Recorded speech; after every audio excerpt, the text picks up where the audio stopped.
Living green or sustainably is about more than saving on your electric bill and doing your part to protect natural resources. It is about a safer and healthier life for you and your family without sacrificing style, quality, or budget.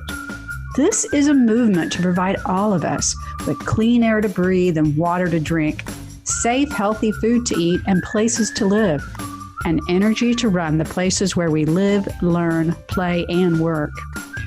The Everyday Green Home Podcast helps you get the value of green for you, your family, and your community.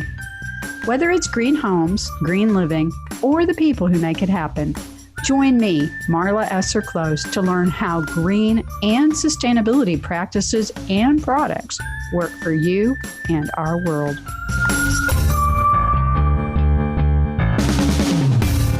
Well, this is Marla on the Everyday Green Home Podcast.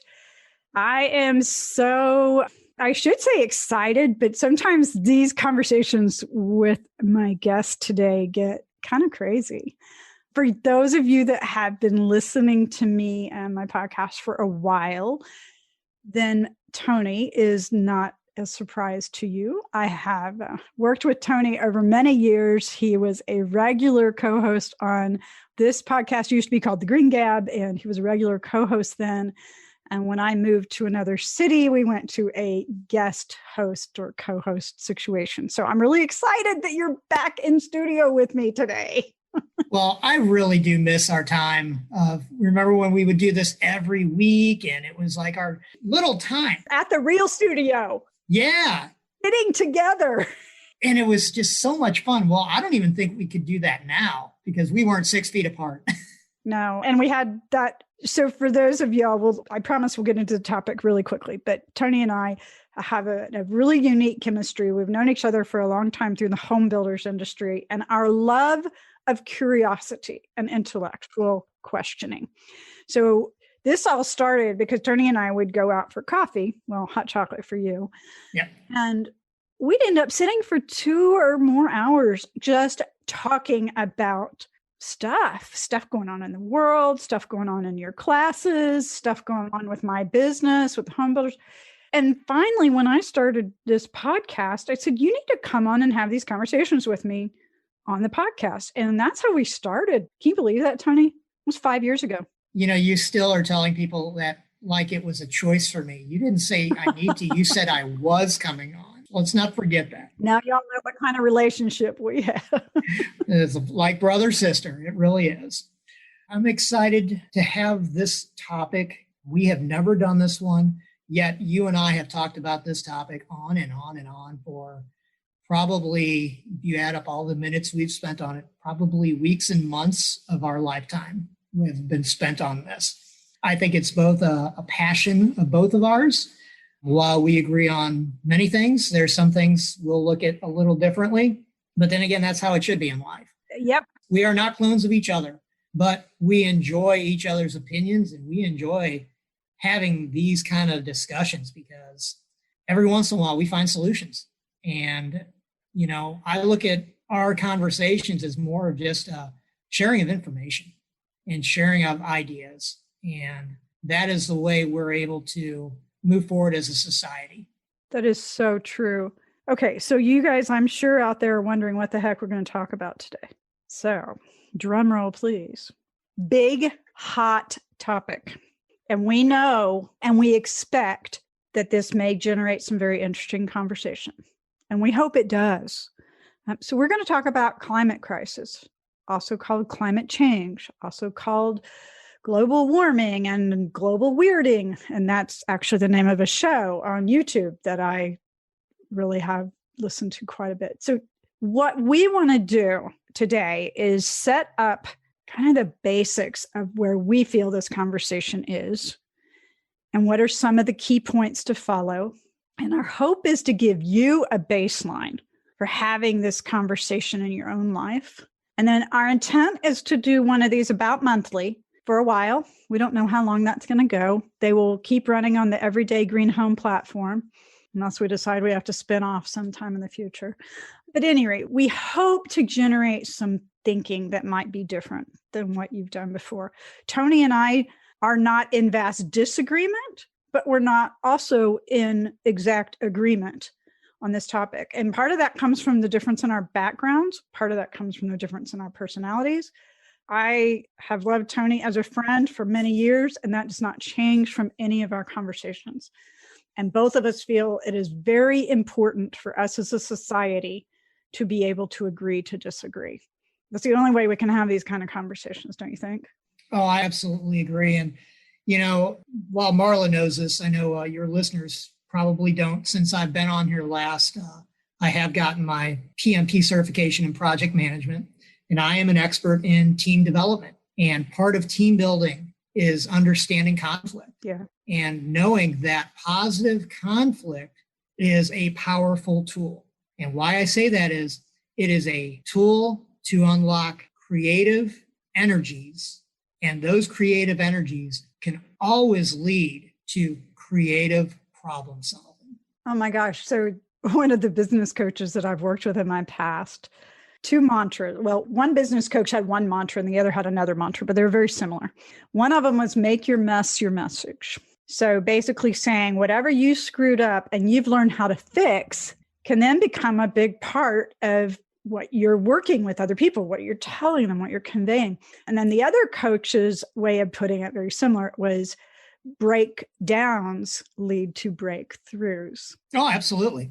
And that's so in line with what you were just saying, that we have to sometimes have these very jarring conversations and very jarring events in our life to get to the next level. Well, most people have a problem-based mindset. They focus on the problem. True leaders understand that's not the right mindset. You identify the problem, but your mindset needs to be on a solution-based mindset.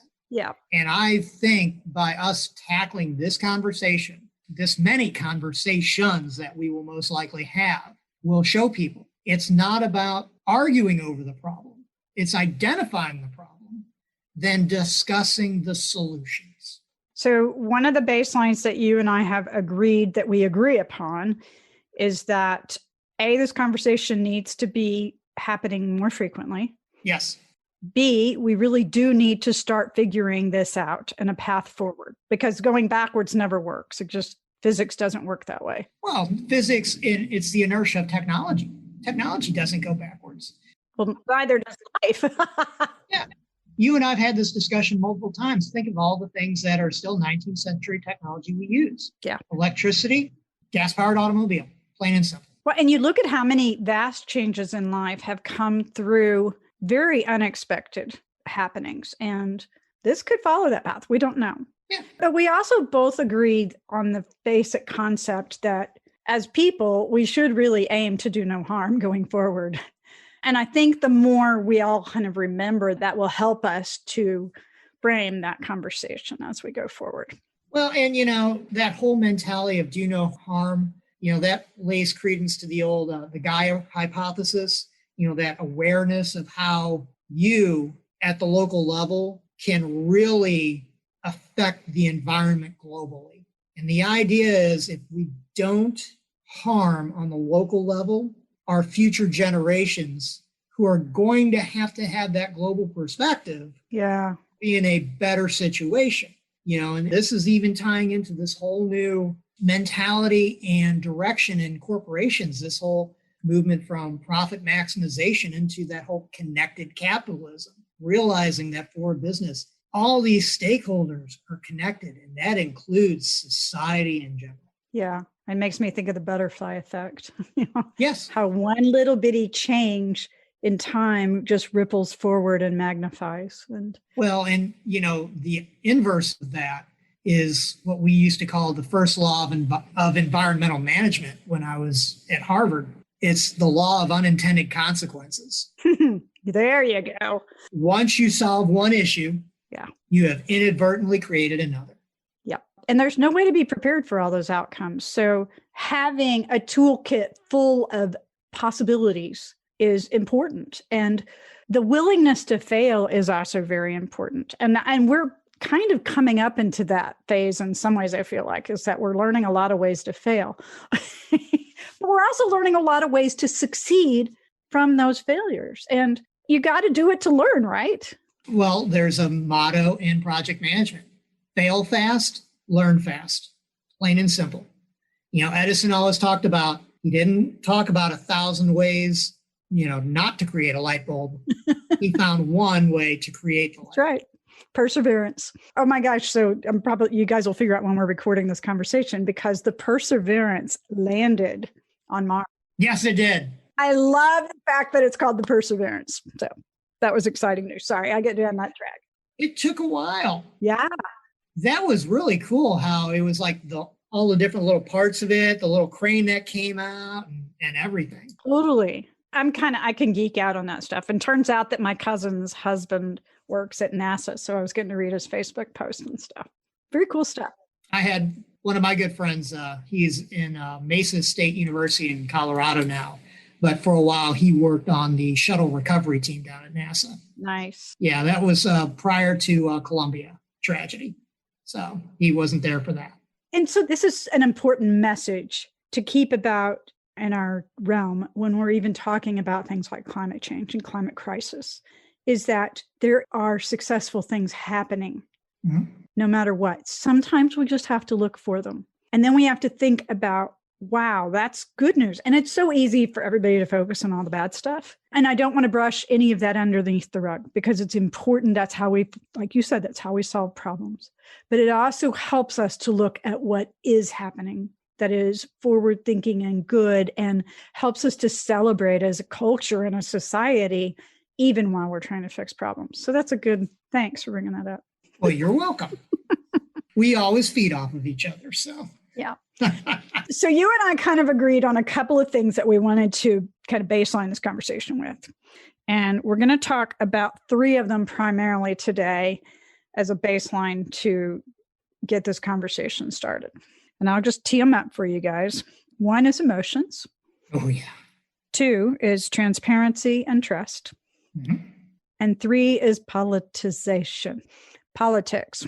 And how a lot of things have become politics, even though they've started in different realms.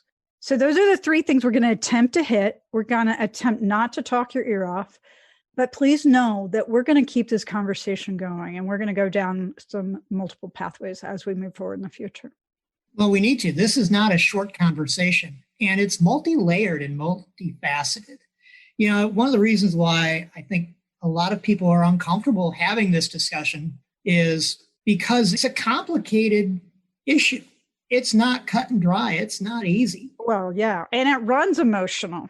This is a passionate discussion. Passions can get ignited. Emotions become deep.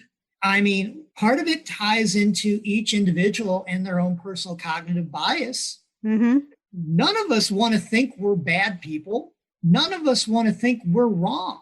I mean, it's just human nature to say, I care about the environment. I recycle. Who are you to tell me I'm wrong about my beliefs?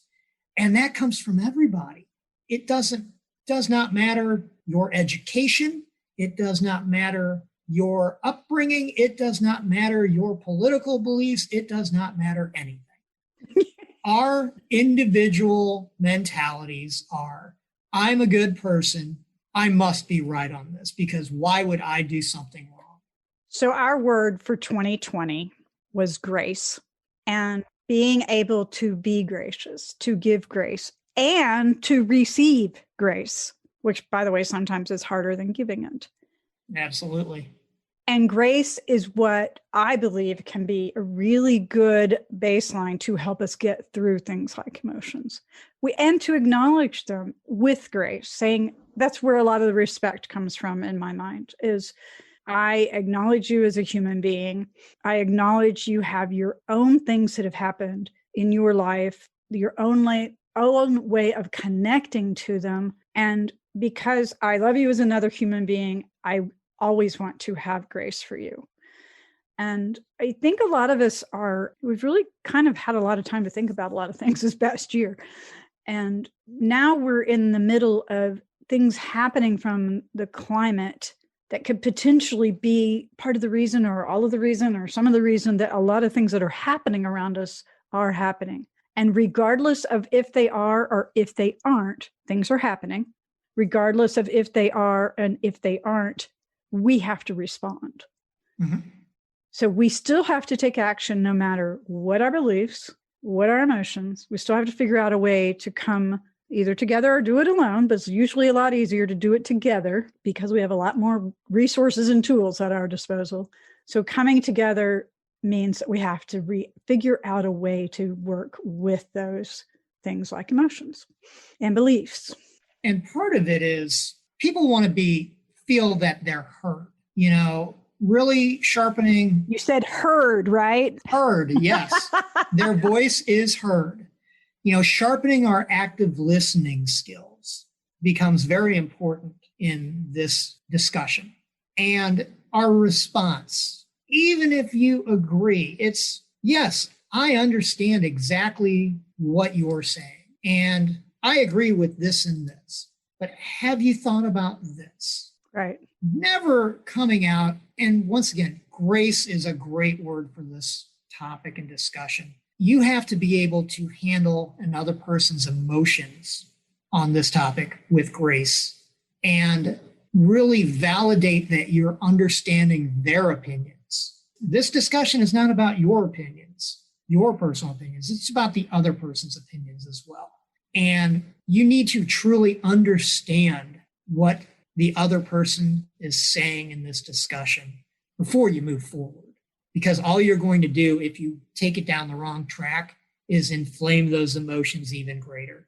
And as our emotions go up, what goes up? The wall, the barrier. Tempers, yeah, everything. Yeah. Our biases are very strong things. They will keep even the most basic ideas at bay and will not allow them to come in. And I think that's what a lot of the other things we want to talk about today have helped to fuel and really help to separate groups on beliefs. Yeah. So I want to kind of close out this emotions topic with a thought too. And I actually just did an interview for another group with this whole topic of compassion. And they're actually, the group we were talking about is actually a center for compassion. And they teach how to have more compassion. And it never really had occurred to me that this could be a learned skill. Oh. Yeah. So I really enjoyed that conversation, and I enjoyed the work that they are doing to help teach us how to have compassion, because the more challenging our issues and problems become, the more we have to figure out how to work together and get through emotions. And grace and compassion are tightly linked in my mind. Anyway, I will put a link to the Center for Compassion in the notes. So if y'all are interested in learning more, you can. So we know there's emotions. We know we need to work through them. We know this is a time of great emotion. But the next one that you and I've talked a lot about is this whole idea of transparency and the trust it engenders or doesn't. Oh, yes. And we live in a society right now that is changing on transparencies. And I keep thinking of my mom, for instance, she's older. I mean, she's a grandmother with, almost grown, all young adult grandkids. So she grew up at a time that was very different. Mm-hmm. And it rattles her cage a little bit sometimes. Things that were true, like when she was growing up, like you knew what you were eating. Just simple things. You knew what you were eating. You knew what was in it. And now we don't.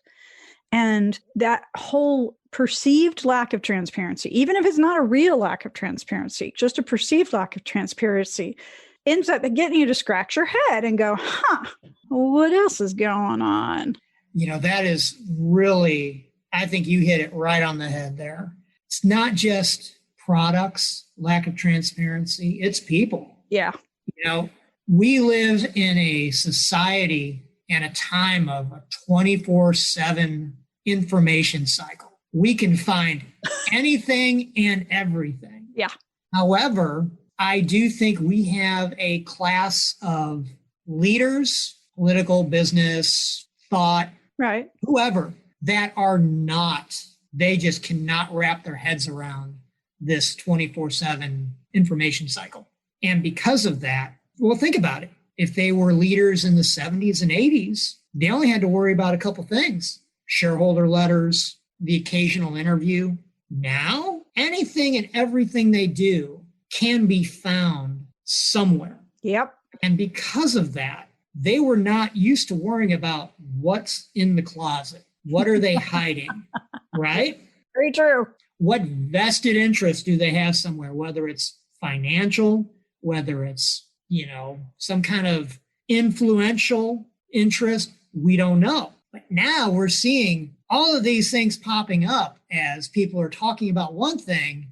Then sure enough, there's some interest group out there that pops up. Oh, so-and-so who's advocating for this has $3 million in investments for that. Oh, and then the interest group is funded by people that are not having to be disclosed. So you don't know what money is behind finding out these things and whose interest they're really standing for. There's a reason why they call it dark money. Oh, and yeah. Because you don't know where it's coming. And it doesn't matter the topic. And this topic is no different. There is money influencing it on all sides of this discussion. Oh, absolutely. And the reason for it is to keep the discussion narrow and to keep it as simple as possible. Because the minute it really takes its true complicated form, it becomes very hard to influence others. And everything about this, in my mind, when we talk about transparency and trust, it comes down to there are people trying to influence based on power and money. Well, just let me put out a simple example for you, because you're absolutely right. So as you know, I do a fair amount of research on products and educating people on how to make choices that are better for their health and their wellness through what they buy. So many people I talk to are like, well, it's on the shelf and it's government approved. It's been through all the, the regulations and everything. So it must be fine, right? That's a great assumption. And it is an assumption. And it's an assumption that we have trusted the people that provide the products, the people that regulate the products, the people that import the products. And now we're just not just now. I mean, this has been going on for years. We're discovering not so true, that there's skeletons in the closet, as you said, and that there's like keywords on list of ingredients that really mean something very different than what they're printing and what the actual word means. And the more people start, I think it's got to be just settling as more and more people start to figure this out. Yes. And I think this is added to the whole element of distrust.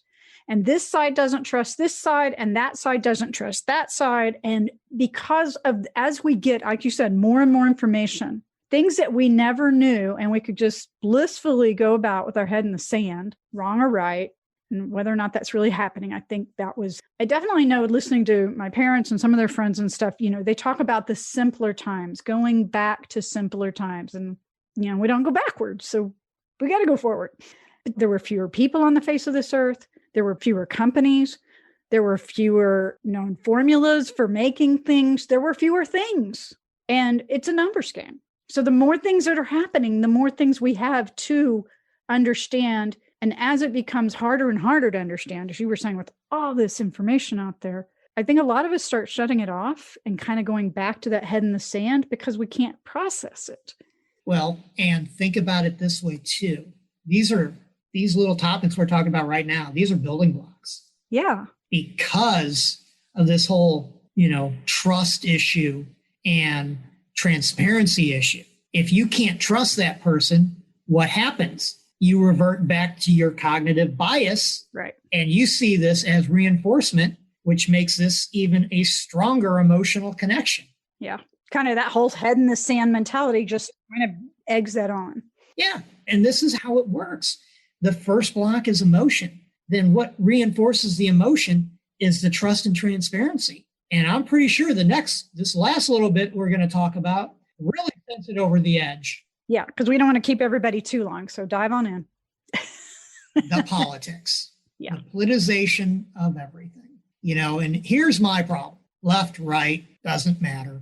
Both sides, what happens is there are a legion of well-paid spin doctors who have one job, and that's to keep discussions binary. And for this topic, it's you either believe in climate change and that it's real and dangerous, or you are a climate denier, and you think it's all a hoax. And that is so far from the truth. Right. But that seems to be... Even if I don't know what the truth exactly is. Yes. But that's what the politics wants you to believe. And that's our third building block. Choose left or right. Yeah.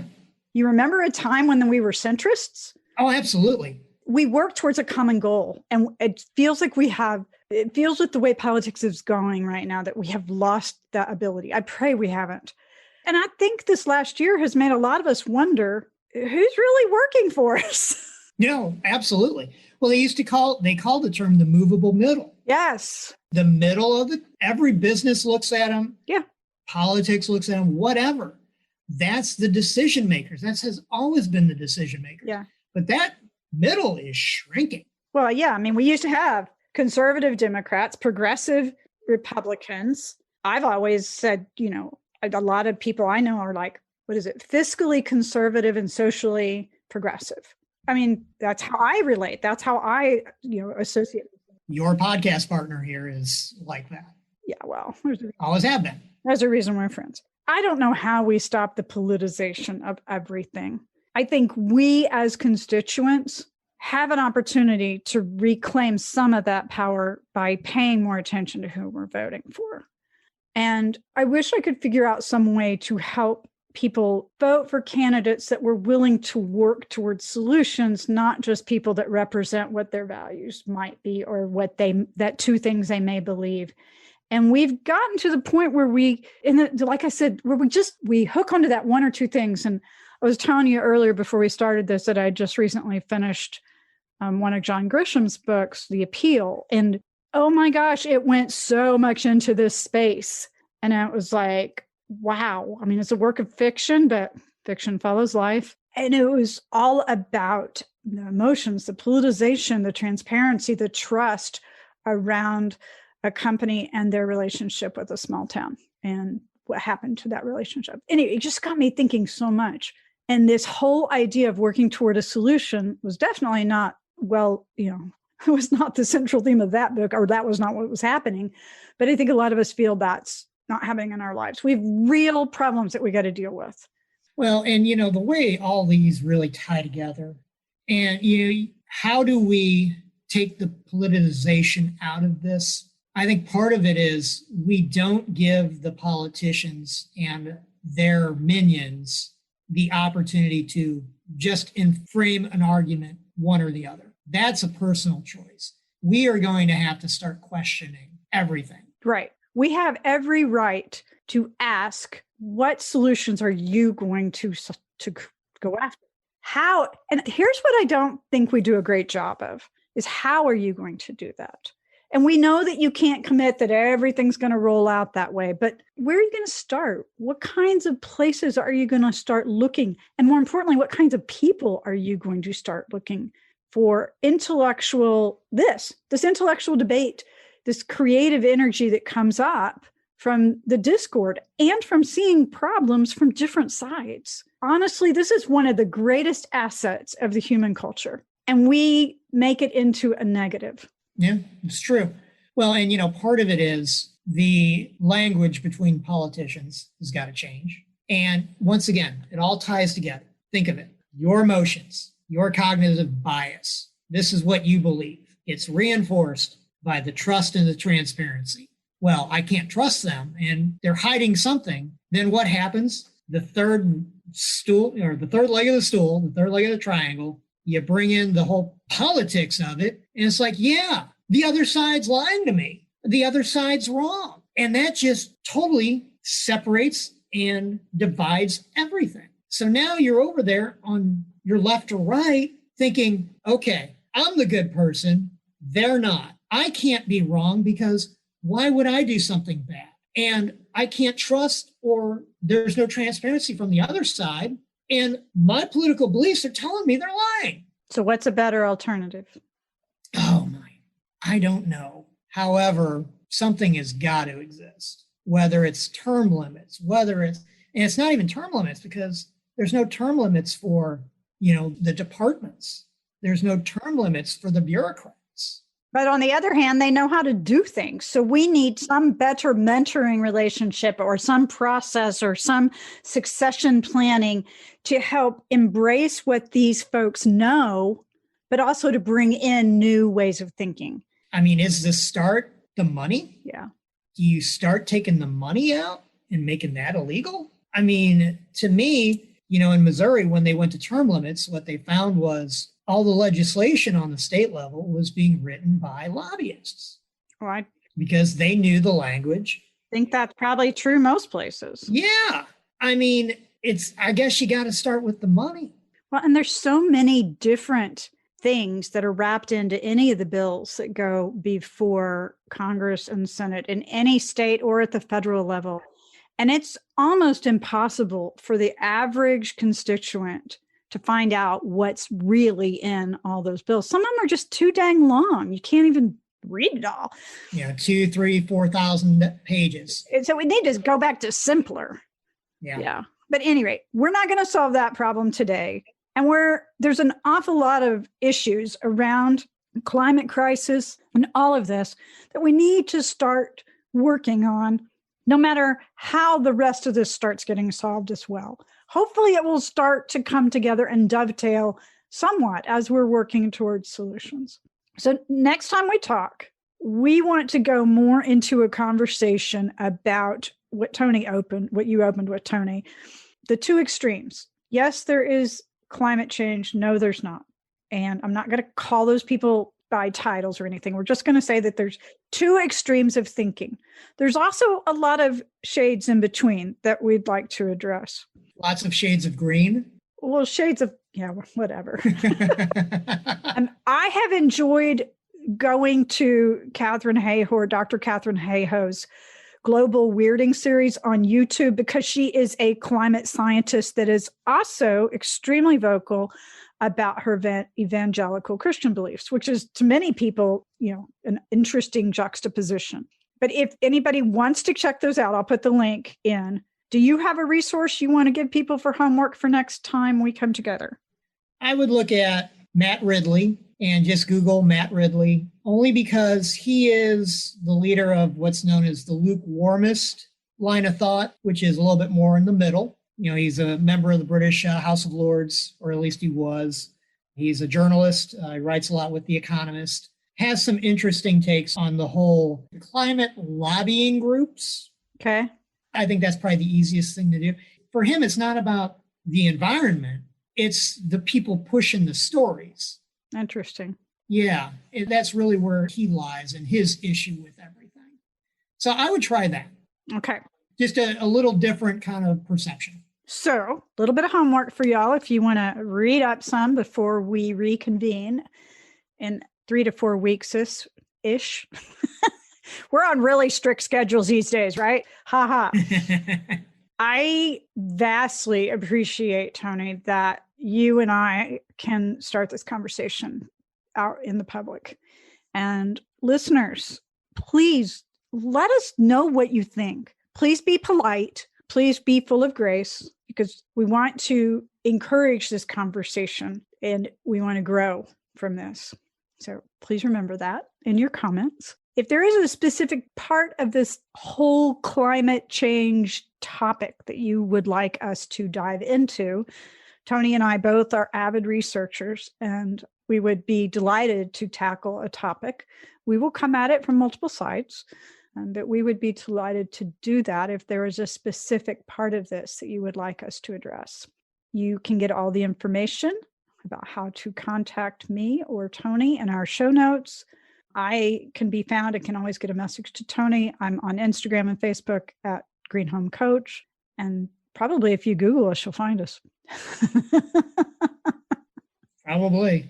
Really the only thing I would say is, as we delve into this topic, and it will be a deep dive. Yep. We'll discuss a lot of things. One thing I always tell people when you get into any kind of an academic setting for sustainability, environmental management, and it's something I learned first week of my first environmental management class, was if you want to be successful and if you want to truly understand what goes on, you have to sit down, actively listen, have both eyes open, and leave any preconceived judgment, cognitive bias, or politics at the door. Good words. Great place to end, y'all. We hope you'll join us in this conversation. Have an amazing day, no matter what's going on, because you know what? It's your choice. Yep. And I'm looking forward to this conversation. Out today. See y'all next time. That wraps this episode of the Everyday Green Home Podcast. Get the show notes with all the resources mentioned in this episode. And be sure to subscribe on your favorite podcast app so you never miss an episode. Ready to get started? Get more information, how-tos, and resources in my private Facebook group, Love Your Everyday Green Home. See you there. And remember that living a little better and a little greener is easier than you think.